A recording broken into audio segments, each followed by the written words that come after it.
I have my dream job. But even dream jobs have not so dreamy parts. That's where ServiceNow's AI specialists come in. They don't just tell you what to do about your busy work, they actually do it. That way your team can focus on what matters. To learn how to put AI to work for people, visit servicenow.com.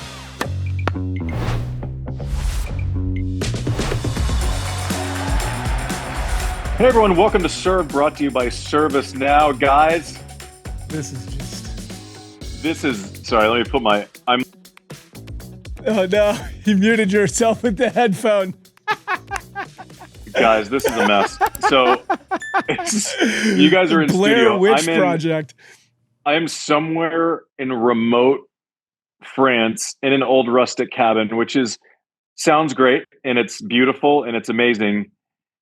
And also, it is the hottest it's ever been on any recorded date in French history. What? In this region for this date. It's 100,000,000 degrees. Everything's breaking. I'm sweating my balls off all the time. And for those of you watching on YouTube, you see this lighting? Guess what this is? I'm holding an iPhone and doing my own lighting right there. Let's go. This is what we're doing. This is a mess. I tried doing it downstairs. Not enough internet. Everything's breaking. Oh. It's all fucked, man. Oh man. Well, we'll be back. We'll be back in a studio in London to do the draw show in a few days. So that'll be good. And then you'll be with the real professionals. You'll be with ESPN for an entire 2 weeks. I'll tell you what, like, I hope my future employers at ESPN don't see this because they'll fire me before Wimbledon starts. For sure. Let's get to the results before everything melts. Mess. Let's get to the results before everything melts. Okay, Racket rundown. I have no notes because I'm simultaneously holding the camera and the light. I have we're just gonna try to rip it. Sorry, I got a text message. Hold on, covered up my screen. We're good. Everything's fine. It's all fine. Obviously, the Americans were in every final yesterday. Francis beating Taylor Fritz. Massive win for Francis. Rolled over Altmaier in the semis, and then kind of rolled Taylor in the final. Taylor obviously playing great on grass. I like him. He's probably in my top 4, 5 at Wimbledon, 2 finals in a row. Francis playing great. Francis should play great on grass. Like, everything he does on grass is pretty. He doesn't need a lot of time on the ball, likes to come in, is great around the net. It helps his serve. I don't think it makes his returns any worse. He can chip and then kind of defend. Everything he does well should translate to grass in a pretty straightforward way. Tommy Paul is also like that. Sorry, my head's falling off. Tommy Paul is also like that. Everything he does naturally is good on grass. Obviously took the loss against Cerundolo yesterday, but great effort in Queens for Tommy Paul. 6-7, 4-3. Has a lot of momentum going into Wimbledon. Hun, you're okay. Everyone knows we're in a room. No one's. Yeah, we're fine. I already introduced our entire. I can't even tell you. She's literally just mocking me from behind it. I know. This is a mess. Super helpful. Thanks, bro. Yeah, that's great. Anyway, so Pegula goes down. Bouzkova beats Navarro. Who beat Pegula again, Mike? Noskova. But great results all around for the Americans. No surprising. The stories of the day. I know I'm gonna have to drive traffic to Wertheim on the other side of this. He's gonna kind of update with some news and some Shelton news. Obviously, the story of the day is Serena playing singles. I'm gonna listen to JW's segment on that and then comment on the backside off of that. Story he did not get to. That is super interesting. Which, like a lot of the ITIA's rulings, is going to be controversial. You're going to have a lot of people on a lot of different sides of it. Vondrousova, just for a quick recap, denied a drug test in December, saying she didn't know who was at the door and she was kind of stressed about it. Understandably so, I said at the time, like, if you don't know who's answering the door, and especially on the heels of Kvitova and, Monica way back in the day, and yeah, I can kind of get where she's coming from. The problem is that if anxiety about who's at your door becomes an acceptable answer, how does anyone ever get tested if they're not doing things the right way? The ITI, she can still appeal it. It's not the official ruling, but what they're saying is that she's going to get suspended for 4 years. That's borderline like career ending. That is for not a positive test. On the heels of Yannick last year, who I kind of dealt a nuance and kind of, I think, understood where he came from. But for him to kind of get 3 months, take a deal, and they approached him for it, and then to kind of lay the law down for 4 years for this, it seems steep. What I will say, and Mike, I've seen the emails back and forth. I don't know that there's a group that's more communicative and open to our questioning directly than the ITIA. So hopefully by next week's show, or as we kind of bleed into Wimbledon, I will have a firmer opinion. But what I don't want to do is be reactionary and not gather as much information as possible before I form an opinion. We try not to do that too much on this show. As my headphone falls out, this is great. What a mess! I can't believe that we have anyone who listens to us. I'll give some background facts, because the ITIA has been very communicative. They shared all the ruling and everything with us. Obviously, we haven't heard from Vondrousova yet, but she's currently 26 years old. The suspension will last through June of 2030. She'll be 30 years old. Sadly, this will obviously keep her out of all official tennis activities, but also will keep her out of the Olympics. Or at least the possibility of playing in the Olympics. And right now, there is the opportunity to appeal. They said the player has 21 days from receiving the full written decision to lodge an appeal with the Court of Arbitration of Sport. At this point, they haven't issued the full ruling yet. So once that actually fully comes down and is issued, then she has 21 days to appeal that, which could lead to a reduction, which could lead to a revisit. But they review the entire case in its entirety. So that's kind of where it sits. Just to give a little bit more to what this is not an easy case. I get both sides of this on like a lazy. I'll have more nuance. I'll have more detail. Let's say my daughter was 26 years old and she didn't know who was at her door. I would tell her not to answer. Right. And this is quite the loophole for anyone who is doing something that they shouldn't be doing as far as performance enhancing drugs. Like, if this loophole is created, how do you ever test someone? Like, I can kind of, if I had to, I think I could argue either side of it. That's about as much as you can get as a first-time offender on anything. It is. I'll correct myself if I'm wrong here, but that's the same as like testing positive for pretty much anything. You get a 4-year suspension. That's about as much as I've seen in tennis. Crazy. Don't like it. Mike, on the other side of this, what are we hearing? JW checking in with all the news of Tennis Earth? Yeah, so JW had a flight get moved to today during recording time, so he checked in last night to give us kind of news headlines. So we have some information on Shelton. We have obviously Serena, Dan Evans not getting wild card, and also some tennis documentary news. So JW will have that right here on the backside of this break. All right, well, here's JW. I will be back to close the show.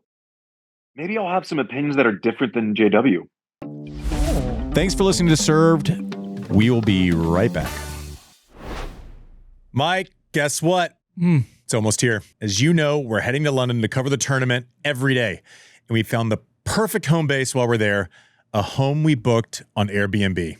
Oh, man, I can't wait. Morning coffees in the English Garden, a short walk to the All England Club.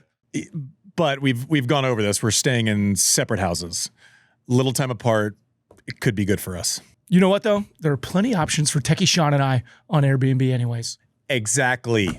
And for the fans out there, whether you're also in London or preparing for the summer swing in Montreal and Cincinnati, your home is worth something right now.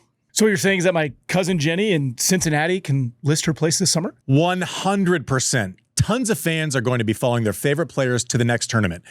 And you at home can be part of the action by providing them with the space they need to bring their trip to the next level. It's a win-win because listing your space is a great way to bring in some extra money while you travel yourself. Your home might be worth more than you think. Find out how much at airbnb.com/host. All right, back to the show. Hey everyone, Jon Wertheim here. We are doing this on Sunday night. A few hours ago, those of us in the media got an email with the very sober title, Further Wildcards Announced for the Championships 2026. That was from Wimbledon. That was a fairly subdued way to announce that Serena Williams, greatest female player of all time, at age 44 would be entering the singles draw. We then learned Serena Williams receives the ladies singles wildcard, the final one. Also, Jody Burge has withdrawn from ladies qualifying. Next person in line will get her direct acceptance. And Camelia Oosthuizen receives the final ladies wheelchair singles wildcard. That was all contained in the same email. The headline there, unquestionably, Serena Williams is back. She's playing singles. She's 44 years old, and here she goes. This should be a lot of fun. There are a lot of ways, a lot of angles to take this. I was actually looking over my shoulder where we compiled this board. That is a Serena Williams Sports Illustrated cover. That is a story I wrote 16 years ago, declaring her the greatest of all time. It's an incredible story, and this could go any of a number of ways. I think we would be foolhardy to try and handicap this. I mean, look, there's a 1 in 4 chance she will draw a seed in the first round. She could go play some, I'll pick a name at random, some McCartney Kessler. She could play some Teresa Valentova and lose 6-4, 6-4 to a player half her age would be completely understandable. This also could be a real story. If you saw her play doubles, you saw she looks like a professional athlete. She's serving in the 120s. She is Serena Williams. That comes with aura. I have no idea how that's going to go. I suspect she doesn't really have an idea how this is going to go, but she's back. She's going to give us a try. And whether this is a one-night only kind of affair where it's fun and we'll test her mettle against players half her age, or whether she can seriously make a bid at yet another major, number 24, we'll see. It'll probably be somewhere in between. But anyway, this just made Wimbledon 2026 a lot more exciting, one way or the other. We could talk about this, a lot of angles to this. I'm sure Andy will get to it too. Bear in mind too, Serena Williams, actually, Sean, did you know this? Older than our friend Andy Roddick at 44 years old. What? It's an incredible story. Okay, what else we got here? Less happily on the wildcard front, I do want to spend a minute on Dan Evans and the fact that he did not receive a main draw wildcard. This is just mystifying to me. Here is a guy who probably, I think one of the top 5 British players of the last 25 years or so, been inside the top 25, won titles. Remember, he did not try and defend his Washington, D.C. title 2 years ago so he could join with Andy Murray to try and win an Olympic medal for the UK. I don't get this one for the life of me. I poked around. There were a number of responses I got. One of them was, Dan Evans is in his mid-30s and we want these wild cards to go to younger players. Do we, though? Stan Wawrinka, north of age 40, got a wild card. Grigor Dimitrov, rough contemporary of Dan Evans, got a wild card. And now we have a 44-year-old Serena Williams. This is not to say that Serena Williams and Dan Evans have had comparable careers, but I think the age justification wears thin. I was told that Dan Evans has had an on-again, off-again relationship with authority, and he's sometimes been difficult. And is this really the player you want to reward? I would say yes, it is. Here is a player who has wrung a lot from his talent. Here's a player that the son of an electrician who stands for this archetype that you don't need to be privileged to make it as a pro tennis player. Someone else suggested that Dan Evans had a drug suspension in his past. That is true. You know what? It was for cocaine. It was nearly a decade ago. You know what Dan Evans said when he tested positive? I'm disappointed in myself. I'm disgusted in myself for all the alibis and mama's pasta water and all the other excuses that players have proffered. Here's a guy who was accountable, took ownership. He's in his mid-30s. He's in the qualifying draw, right? So it's not like he's ranked number 1,000 and this guy's going to risk embarrassing himself. He's slot number 70 on the qualifying draw, has yet to play his first match as we record this. I think this is a real unforced error by Wimbledon, and I cannot figure out for the life of me why Dan Evans, playing his final year on tour, this British player, everything, from his compelling backstory to his one-handed backhander, a lot of reasons here to give him a wild card. Kind of mystifying that he was denied. We'll see if he has better luck qualifying. It's actually not the first time he was denied a wild card and went on to qualify. We'll see if that's the case in 2026. Other news. You know who's a big winner this week, Sean?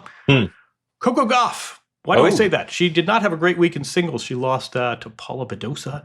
But there was this message going around from the All England Club that all the players received as an email that I will pull up in the headline of this one. Again, Wimbledon very modest in its email subject lines, but arrangements for on-site cameras at the championships. And it goes on to detail where the cameras off court are going to be located, how the footage is going to be used, whether or not there's going to be audio. Why do I bring Coco Gauff up? Remember at the Australian Open, she lost that match to Alina Svitolina and was in a private area and broke a racket and then realized that there was one of these surveillance cameras, sort of the CCTV got her. And she, I think quite reasonably said, look, we all understand the need for more content, but this is embarrassing to the players. So Wimbledon responded. And I think this is real sort of testament, A, to Coco's moral force, B, to what happens when reasonable people treat each other with respect. Wimbledon did not say we are not going to have cameras. I think everyone realizes in 2026, the more content, the better, and you need this other media beyond forehands and backhands, and yet you don't want to see the players embarrassed. So the players got a full litany. Here's where the cameras are going to be located. Here's how we're going to use the footage.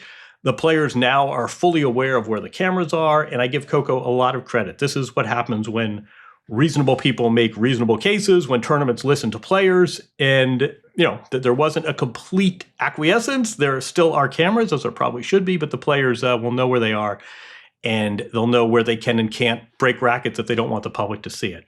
So big win for Coco. Tied to that, more player empowerment. Sean, did you catch Corentin Moutet's outburst? Yeah, I did. I don't know what you thought of that. That was probably... I suspect he's very happy Serena got that wild card because it sort of took the focus on. That was one of the big tennis stories this week. If you haven't seen it, you're one of the few. Fire up YouTube. Honestly, maybe I'm just old. I didn't think it was particularly funny. I didn't think it was particularly clever. He sort of went on this F-bomb rant, and this was social media gold. I thought he also put the courtside interviewer Jenny Drummond, who does a great job in a very tight spot. She handled herself with grace. But he went on this riff and dropped F-bombs to the great amusement of a few people and to the shock and horror of think of the children, Sean. Yeah. He was fine though. I mean, here's where so should he have been punished for that? Absolutely. Again, this is not to condone it. I didn't think it was particularly funny. I didn't think it was that cool. I get it. It was sort of a viral video gold, but you can't in front of a live TV audience and fans, including children, drop a string of F-bombs like that and not expect a fine. That said, he was fined $40,000, which is basically the entirety of his prize money. And so I'm thinking that is less than Alexander Zverev was fined for smacking the umpire's chair with his racket with the umpire in it, narrowly missing his foot. That was about half of what the Portuguese player was fined at Roland Garros for suggesting that a female umpire isn't in a position to handle crowds. Again, all of these are finable offenses. None of these are all objectionable. No one's condoning any of them. But I do think that the players, the absence of a union, the absence of collective bargaining, the fact that these are just sort of arbitrarily, someone goes down and decides how much to fine these players.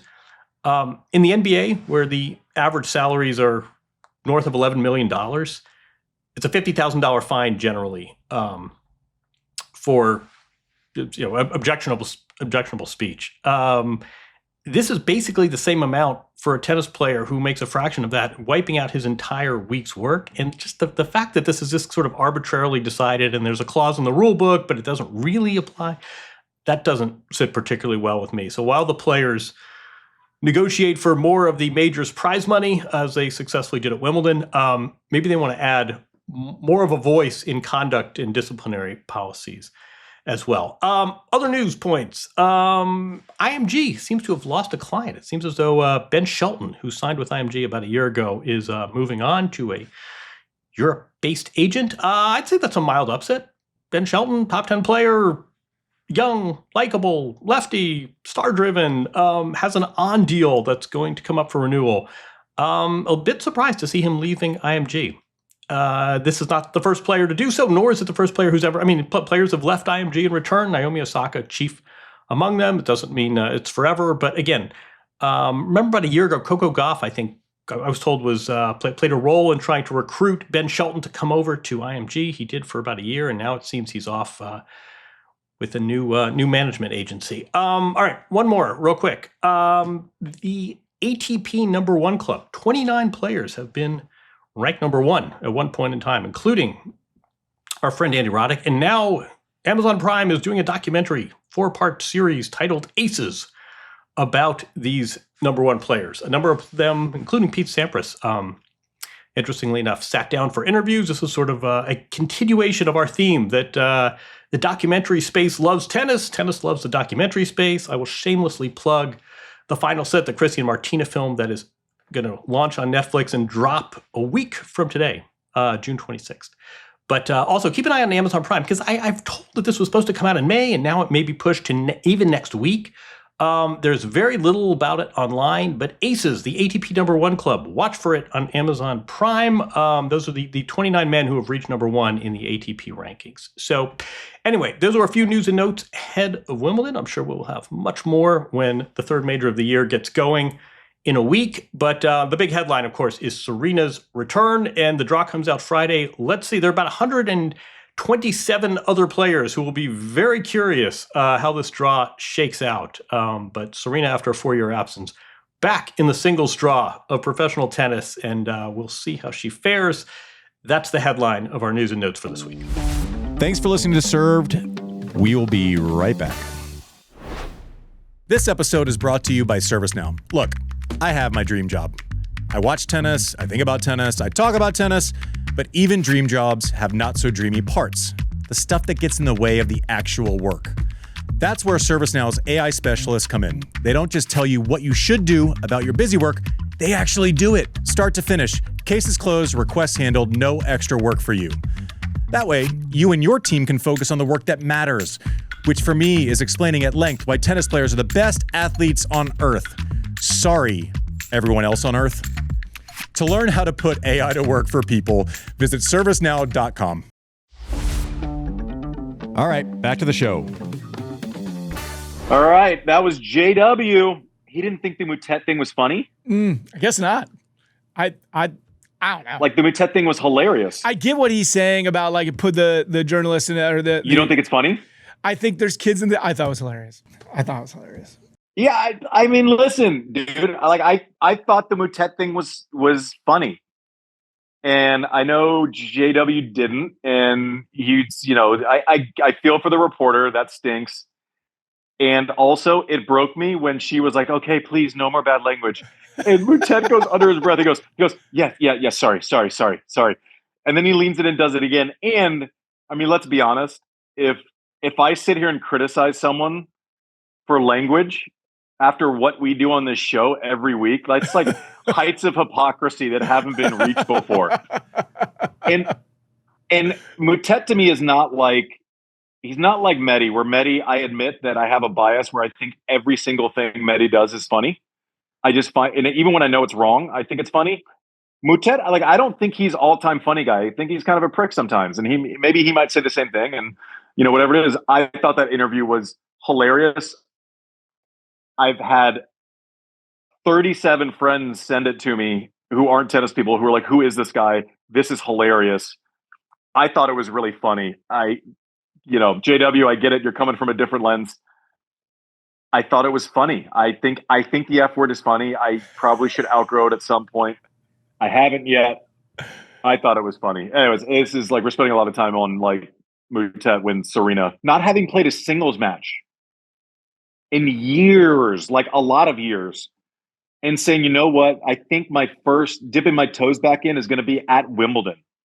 Like, I would have scheduled 7 events. I would have started in a future in Branson, Missouri, next to a Chili's at a public park, hoping no one saw me. Like, if I had to, like, there's like a progression of things. Am I good enough?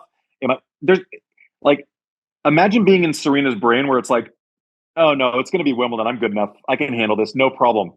That's levels of confidence that I didn't have for 12 seconds of my existence in my entire life. It is, but also, like, she comes back, she's a wild card, so she has as much of a chance as anyone on earth of playing like Sabalenka first round, right? But then I thought about it from the other side. I'm like, if you're Sabalenka and you play Serena, who hasn't played in 4 years, she comes out and gets like 3 or 4 holds. That's an impossible. There's no upside if you're Sabalenka playing Serena. Zero. And that place is going to be rocking if that happens. Oh my gosh, it's going to be rocking either way. I mean, I've been getting, the prep emails from ESPN, and there's going to be a heavy dose of Serena and Venus in this entire week. I mean, it's such a mainstream sport. It's like imagine Jordan coming back, and the only thing that he had played is like 3-on-3 pickup game a couple times. Yeah. Like imagine if there were no teammates to say, Yeah, but he's looked great in practice. And his first game back is like the Eastern Conference Finals. Like it's yes, not even like a preseason game. No, like it's like, oh, what do you think? I'm like, I don't know. Like, is she gonna? She's served. Like, listen, she was serving 120 plus in the doubles match. So I'm like, okay, the serve. If she finds some rhythm, that's good enough speed. I mean, the service motion's never going to go away. She can repeat that till the day she dies. It's all going to be movement. And does the ball still come off the racket the same? You know, we're going to be analyzing it in real time. She's going to get out of her first corner and we're all going to overreact. And then she's not going to get to something. And then we're all going to overreact. And then it's just, imagine if she comes out, imagine social media universe. If she comes out and gets on one in the first 25 minutes. Oh my God. Everything's going to fall apart. It's going to be amazing. As much as I'm not a big X fan in terms of a social media platform, that thing is going to be going like hotcakes. It's going to be amazing. Nuts. Anyways, so now my volume's gone, so I'm just going to thing home. Oh, there we go. We're back. I will say, for those of you, if you're still watching this Blair Witch Project of an episode, you have to listen to the Henman Q&Andy episode. It is amazing. I find him hilarious. He was incredibly honest. Told some unreal stories from back in the day, Henman Hill, and he got defaulted from Wimbledon once for hitting a bulkhead. Like, no one knows that because he's like, Gentleman Tim. That was crazy. That's the Q&Andy. It's the best. It's a great. It's one of my favorite Q&Andy episodes we've done. I mean, it kind of almost acted like a longer form kind of served interview. But he was great, fantastic. I will tell you this, of the people, and he's a board member of Wimbledon. We had the chairwoman on last week, tournament director, Jamie Baker. I'll tell you this, right? The leadership of Wimbledon has been coming on, and we have gotten no directives as far as like questions it's just they go open slate, whatever you want to ask, we're done. We're no problem. Pretty cool. Pretty cool. Anyways, the Henman episode is awesome. Please listen on Thursday when it comes out.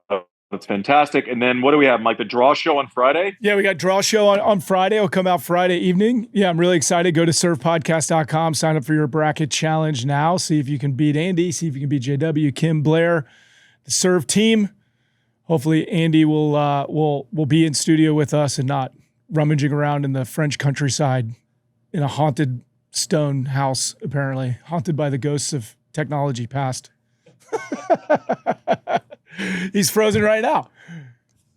I'm haunted by everything. Like I heard 6 words of what you just said, but I assume it had something to do with the bracket challenge and all the stuff we're doing.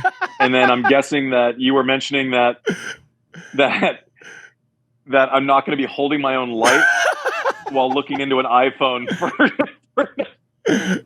the episodes. Luckily, we pre-taped the Henman interview last week, and I will say that was before Serena accepted the wild card. But I did mention during that show, I go, "Oh, you just left one wild card out. Who could that be for?" Oh yeah, that's true. And he kind of like let it go. Yeah, and so you can tell. But that episode was awesome. Bracket challenge. Hopefully, like this version of the show where I'm holding my own light is basically the same thing as my bracket in Roland Garros imploding. So hopefully it's a little bit better than that. But I will be in a studio on Friday to shoot that show. So we'll put that out sometime thereafter. It'll be out Saturday morning stateside anyways. Anyways, how are you guys doing? I'm sweating my nuts off here in France. Is everything okay with you guys in that air-conditioned studio? Yeah, it's 72 and beautiful. I'm gonna go enjoy more air conditioning and sleep in a 69 degree room. Dude, I would do terrible things like, and obviously the one show where I was like, I need to go on family vacation. I can probably figure out a way to do it from there. Ends like this, but here we are. Here we are. This has been served, brought to you by ServiceNow. I'm going to sign off, Mike. If there's more to do, you can just talk to the people. But I think I'm done. I think I have to be done. Let's get out of here. We'll see you in London. All right. I'm going to ask for all of our listeners, don't get rid of 2.5 years of goodwill just based on this episode. We love you. We'll see you soon. I have my dream job, but even dream jobs have not so dreamy parts. That's where ServiceNow's AI specialists come in. They don't just tell you what to do about your busy work, they actually do it. That way your team can focus on what matters. To learn how to put AI to work for people, visit servicenow.com.